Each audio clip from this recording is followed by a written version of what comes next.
Dear cricket, give me one another chance. 2022 का करुण नायर का वो ट्वीट जो आज इंटरनेट पे वायरल हो गया, क्या बड़ी स्टोरी जो हमने प्रवीण तांबे के साथ देखी, जो हमने वरुण चक्रवर्ती के साथ देखी, कुछ वैसी सी कहानी। और एक इंसान जो इंडिया के लिए 100 मारने वाला सिर्फ दूसरा बैटर है, उस बंदे को एक टाइम पे ऐसे दिन देखने पड़े कि अपनी स्टेट टीम से ड्रॉप हुआ, फिर एक लोकल क्रिकेट लीग में जाके नाम कमाना पड़ा, एक नई रणजी टीम ढूंढनी पड़ी, और अपनी परफॉर्मेंस के वेट से दरवाजे तोड़ तोड़ के वो वापस आए हैं। अभी भी इस आईपीएल में उनको मौका नहीं मिल रहा था, और आज जब मौका मिला तो उन्होंने दिखाया कि remember my name. I think एक स्टोरी जो बहुत लोग आगे डिस्कस करेंगे और करनी भी चाहिए, और शायद अब बात होगी कि इनको इंग्लैंड टूर में भी जगह मिले, और धीरे धीरे, और एज में भी अब उनकी साइड पे नहीं है, बट फिर भी काफ़ी फिट लगे, और हम्बल इंसान है, बहुत हार्ड वर्किंग इंसान है। कुछ चीज़ें हैं जिनके चलते इनको पहले मौका नहीं मिला, बाहर हुए, उसमें हमने थोड़ी सी डिस्कशन की भी थी, और दोबारा करते हैं कि क्या रहा इनकी जर्नी के साथ, क्यों ये इंडियन क्रिकेट टीम से बाहर गए, और क्या अब इनका दिख रहा है कि फ्यूचर होना चाहिए। और आज जिस आसानी से इन्होंने बुमराह जैसे बॉलर को मारा, आई थिंक वो एक अलग लेवल का स्टेटमेंट देता है। इतना तक कि हमने बुमराह को उनका कूल लूज करते हुए देखा, जो शायद सैम कॉन्सन ने तीली लगाई थी, आज बिना तीली लगे भी वो चीज़ें हो रही थी। तो दिख रहा था कि बुमराह वॉज माइटी फ्रस्ट्रेटेड, शायद इंजरी से वापस आए हैं, चाहते हैं कैंपेन अच्छा हो एमआई का, प्रेशर्स भी हैं, और ऐसा एक्सपेक्ट नहीं किया था कि एक आदमी जो शायद प्लेइंग 11 का पार्ट भी नहीं था और किसी ने भी नहीं सोचा होगा, वो आके कुछ ऐसा कर दिखाएगा। और बड़ी चीज़ है यार, क्योंकि 2016 में जब नवंबर में इंग्लैंड के अगेंस्ट खेलते हुए इन्होंने वो 100 किया था, तो पूरी दुनिया में इनका नाम हुआ था। पर आपको रितेश शायद याद हो कि उससे अगले मैच में भी ये ड्रॉप हो गए थे। एग्जैक्टली, क्योंकि बहुत बड़ी न्यूज़ बनी थी तब भी। बिल्कुल सही, बांग्लादेश का अगेंस्ट मैच था, ऐसा भी नहीं था किसी टॉप टीम के सामने आप खेल रहे थे, पर तब भी उस टाइम पे विराट कोहली की स्टेटमेंट आई थी कि मैं एक्सपीरियंस को चूज करूंगा, और रहाणे को चांस मिला था। उसके बाद वापसी हुई थी इनकी बीजीटी में, बॉर्डर गावस्कर ट्रॉफी, जब ऑस्ट्रेलिया इंडिया खेलने आई। पहला टेस्ट मैच इंडिया बहुत बुरी तरह हारी। सेकेंड टेस्ट मैच जो करुण नायर का होम ग्राउंड है बेंगलुरु, वहाँ ये मैच चल रहा था, और फर्स्ट इनिंग्स में इंडिया बहुत पीछे लग गई थी क्योंकि नेथन लायन का 8 विकेट हॉल आया था। सेकेंड इनिंग्स में बहुत आसानी से ऑस्ट्रेलिया चल रही थी, और किसी तरह से जडेजा ने पंजा खोल के इंडिया को वापसी करवाई थी। सेकेंड इनिंग्स जब इंडिया करने आई थी तो इंडिया काफ़ी पीछे थी, ऑलमोस्ट मेरे ख्याल से इंडिया शायद 60 रन के डेफिसिट पे थी, और हम 120 पे 4 हो गए थे। तब रहाणे और पुजारा ने दिखाया जो वो बहुत बार कर चुके हैं, जो उन्होंने लॉर्ड 2021 में भी किया और पहले भी बहुत बार किया। उन्होंने 118 रन की एक शानदार पारी की, बट जब सेकेंड न्यू बॉल आई तो मिचेल स्टार्क के आने से चीज़ें बदल गई। मिचेल स्टार्क ने पहले तो रहाणे को एलबीडब्ल्यू किया, और अगली बॉल पे ब्रांड न्यू सेकेंड बॉल, और मिचेल स्टार्क ब्रीदिंग फायर, 150 की बॉलें। उस स्पेल के बाद ऐसा हुआ कि वो इंजर्ड होके सीरीज से बाहर हो गए थे। तो इंडिया था 238 फॉर 5, और हम अभी बहुत आगे नहीं थे मैच में, शायद 150 की लीड पे होंगे कहीं आसपास। और उस टाइम पे बैट करने आया करुण नायर अपने होम ग्राउंड पे। पहली बॉल ऑफ स्टंप के बाहर पड़ी और स्विंग होती हुई अंदर की तरफ आई, जहाँ पे करुण नायर ने initial line of the ball देख के उसे ड्राइव करने की कोशिश की, और इनसाइड एज लग के उनकी स्टंप्स बाहर आ गए। और क्रिकेटिंग फोकलोर में ये एक चीज़ ऐसी बन के रह गई जो शायद आज से 50 साल बाद भी डिस्कस होता और ट्रिविया के काम आता, कि एक प्लेयर जो 100 मारने के बाद भी इंडिया के लिए क्यों नहीं खेला। उस शॉट के चलते उन्हें एक केयरलेस बैटर, एक इररिस्पॉन्सिबल बैटर का टैग मिला, और शायद कैजुअल का टैग मिला, क्योंकि वो शॉट ही ऐसा था कि दिखने में ऐसा लगा कि बहुत कैजुअल है। बट आज हम जानते हैं कि उनकी बैटिंग स्टाइल में कुछ ऐसा यूनिक है जो शायद उनको दिखने में वैसी फील देता है। उनकी ability to come under the length of the ball बहुत एक्सेप्शनल है। वो सेम चीज़ हमने प्रियांश आर्या में भी देखी है, हमने वो सेम चीज़ सॉल्ट की बैटिंग में भी देखी है, इसीलिए वो मारने की कैपेबिलिटी रखते हैं। इतना लेट वो लेंथ के नीचे आके मार पाते हैं कि बॉलर को एडजस्ट करने का मौका ही नहीं मिलता। सैंटनर जैसे बॉलर्स, बुमराह जैसे बॉलर्स जो कि बैटर के फीट मूवमेंट को, ट्रिगर मूवमेंट्स को देख के बॉल कर पाते हैं, उनके पास भी मौका नहीं होता। तो जब आप इतने गिफ्टेड, इतने टैलेंटेड हैं, तो शायद कई बार आप वो करने की कोशिश करते हैं शायद दूसरे सोच भी नहीं पाते। एंड ये सेम चीज़ इवन रोहित शर्मा के साथ भी होती है काफ़ी हुई है। कि जब वो, हम कितनी बार बात कर चुके हैं कि जब उनका शॉट लग जाता है तो वो लेजी एलिगेंस लगता है, और वो जब शॉट नहीं टाइम होता सही से तो वो लगता है कि भाई ये क्या ही इंटेंट था। क्या इंटेंट था। तो वही सेम चीज़ हुई करुण नायर के साथ। उसके बाद अगला टेस्ट मैच वो रांची खेले और वो लास्ट टेस्ट मैच था उनका। उसके बाद वो 6 टेस्ट मैच 62 की एवरेज के साथ वो कभी दोबारा इंडियन टीम का पार्ट बने नहीं। 2018 में उनको मौका मिला था जब इंग्लैंड हम गए खेलने और वहाँ हम स्ट्रगल कर रहे थे, तब उनको बुलाया गया और तब भी इनका जो योयो टेस्ट था उसमें score among the highest in Indian team था। तो ऐसा नहीं था कि फिटनेस कोई इशू था, पर तब भी हनुमा विहारी को मौका मिला क्योंकि ये रीज़न दिया गया कि हनुमा विहारी शायद बॉलिंग भी कर सकते हैं, तो वो हमारे पास एक ज़्यादा अच्छा विकल्प बन के सामने आते हैं। और कहीं ना कहीं तब भी थोड़ा सा पीछे धकेल दिया गया करुण नायर को। उससे उनको बहुत झटका लगा, उनकी मेंटल हेल्थ पे फ़र्क पड़ा, वो मेंटली डिप्रेशन में भी गए, क्लिनिकल डिप्रेशन में भी गए। उनको थोड़ी सी उस चीज़ के कारण हेल्प भी लेनी पड़ी।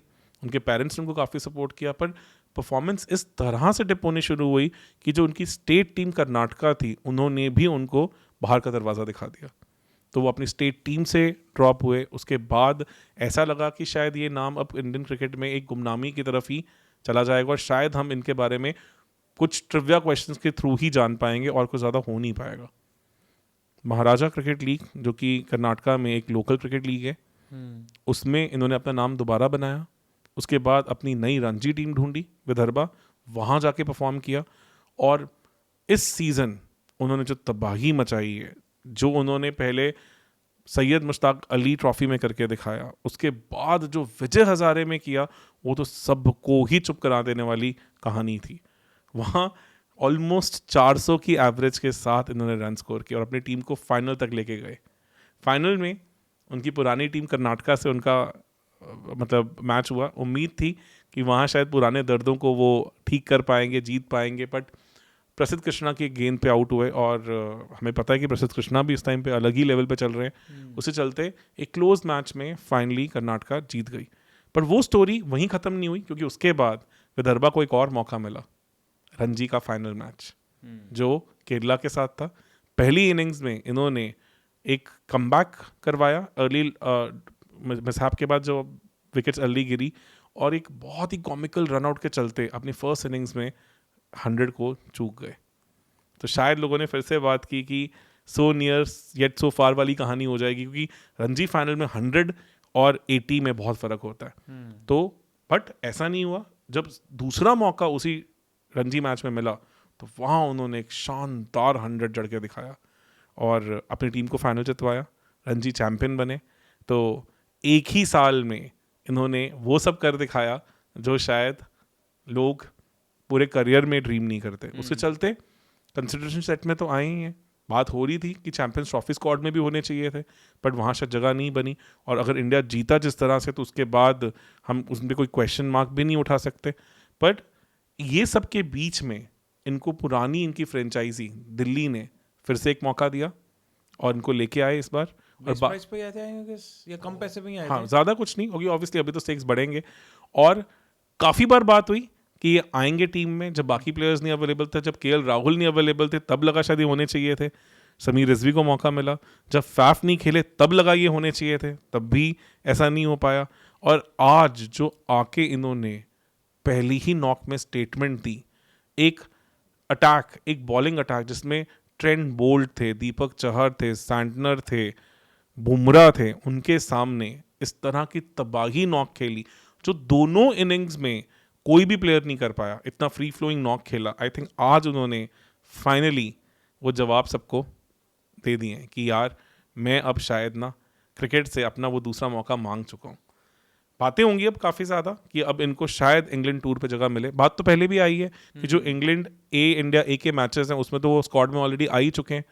पर आज की परफॉर्मेंस जिसे करोड़ों लोगों ने देखा है, और आईपीएल के साथ में ये बहुत बड़ी चीज़ है कि इतना बड़ा प्लेटफॉर्म है कि आप सैयद मुश्ताक अली में कुछ कर रहे थे, जो क्रिकेट के प्योरेस्ट हैं, जो क्रिकेट को बहुत क्लोजली फॉलो करते हैं, उनके नोटिस में आए होंगे।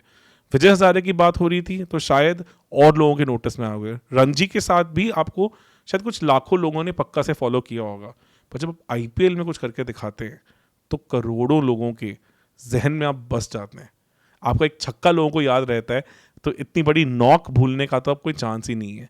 और उम्मीद होगी कि यहाँ से अब शायद दिल्ली कैपिटल्स इनको और मौके दें और इनको एक रेगुलर की तरह टीम में खिलाए, क्योंकि आज जो नॉक हुई है वो ऐसा नहीं लग रहा था कि वो once in a blue moon है या वो कोई तुक्का था। क्लियरली दिख रहा था कि ये इंसान एक बहुत बड़ी लड़ाई लड़के यहाँ पहुंचा है। तो उम्मीद करते हैं कि ऐसे ही कुछ होगा। Definitely sir, this is story for the ages. And जो आज कर दिया है, वैसे मुझे तो लगता है ये भी इनफ है। मतलब ऐसा नहीं है कि he needs to prove more, it's just that कि अब जो उन्होंने कर दिया वो बहुत लोगों के लिए मुंह बंद कराने के लिए काफ़ी है, वो बहुत लोगों को डराने के लिए काफ़ी है, वो उन लोगों को डराने के लिए काफ़ी है जिन्होंने इनके साथ गलत करा है कहीं ना कहीं। एंड जब आप ऐसी परफॉर्मेंस दे देते हो, फिर आपके हाथ में माइक भी आ जाता है, फिर जब आप बोलते हो, और आप ये समझो कि करुण नायर कोई ऐसा नहीं, सोशल मीडिया में बहुत ऐसे एक्टिव स्टार हैं कि लोग उनको फॉलो करते हैं, सब कुछ है। उनकी जो स्टोरी है वो इतनी ज़्यादा प्रोपोगेट हो चुकी है आज के टाइम पे कि डिस्पाइट नो पीआर, कोई वो ट्विटर पे ट्रेंड नहीं करते थे, कभी कुछ नहीं होता था जैसे बाकी प्लेयर्स हमें दिखते हैं ट्रेंड होते हुए फॉर नो रीज़न। होंगे आज तो वो अपनी काबिलियत पे ट्रेंड होंगे। आज तो मतलब क्या ही बोलें। तब भी इनके लिए ट्रू क्रिकेट फैंस का बहुत तगड़ा सपोर्ट था हमेशा से ही। बहुत लोग चाहते थे, बहुत लोग चाहते थे। मतलब मैंने किसी को नहीं देखा ये बहुत बात बोलते हुए कि नहीं करुण नायर डिजर्व नहीं करते। मैंने सिर्फ यही सुना आज था। मुंबई इंडियंस के हार्डकोर फैंस मैसेजेस कर रहे थे कि करुण नायर की 100 हो जाए। मतलब वो उम्मीदें थी, और आउट भी हुए तो कैसी मैजिकल बॉल पे आउट हुए, जो उस पिच पे उन कंडीशंस में प्रोड्यूस करना नेक्स्ट टू इम्पॉसिबल था, जो मतलब काफ़ी सालों तक शायद वो भी डिस्कस होगी। तो उम्मीद करते हैं और मौके मिलेंगे, अब यहाँ से स्टोरी बदलेगी डेफिनेटली। और हम शायद अगले आने वाले सालों में उनकी 100 नहीं, उनकी बहुत सारी ऐसी 100s की बातें करेंगे। 33 साल के हैं, उम्र शायद उनकी तरफ नहीं है, पर अभी मुझे लगता है 4-5 साल की क्रिकेट उन्हें बाकी है। अभी तो और कुछ नहीं तो IPL तो बहुत बाकी है, बहुत बाकी। अभी तो 9 मैचेस तो इनके पेंडिंग है, DC के ही। और अगर DC आगे तो जाएगी जिस तरह से दिख रही है, अभी टॉप 4 में तो क्लियरली दिख रहे हैं कि जाना चाहिए। तो प्ले ऑफ में तो there is a high possibility, and there is also high possibility कि शायद वो टॉप 2 में एंटर हो। टॉप 2 में एंटर हो, बिल्कुल सही। तो चांसेस तो ये हैं कि 16 मैचेस तो ये खेल ही जाएंगे। उम्मीद तो पूरी होगी। तो इसी पे ही sir, thank you so much. आज काफ़ी ज़्यादा मज़ा आया। एंड एक ऐसे रात के 1 बज चुके हैं, पर तब भी एनर्जी जो डाउन नहीं हुई है वो इसीलिए क्योंकि जो करुण नायर ने करके दिखाया उसकी वजह से सब में एनर्जी आ गई, वो एनर्जी जो है वो ट्रांसफ़र हुई है। तो all thanks to Karun Nayar for showing what a human is capable of and showing what a true love for a sport means। and ऐसे से ही हमें एम्बेसडर्स चाहिए क्रिकेट के लिए। मुझे नहीं लगता कि हमें सिर्फ स्टैट पैडर्स चाहिए। Sometimes we need stories like Pravin Tambe, stories like him, stories like VC। तो जो हमारा ह्यूमैनिटी में, हमारा स्पोर्ट्स में, हमारा जो ऊपर वाले के ऊपर फेथ है उसमें भी यकीन दिलाए रखता है। So on that note, thank you so much for tuning us. And अगर आपको ये वीडियो अच्छी लगी तो जाते जाते सब्सक्राइब करें। Have a good night. Thank you.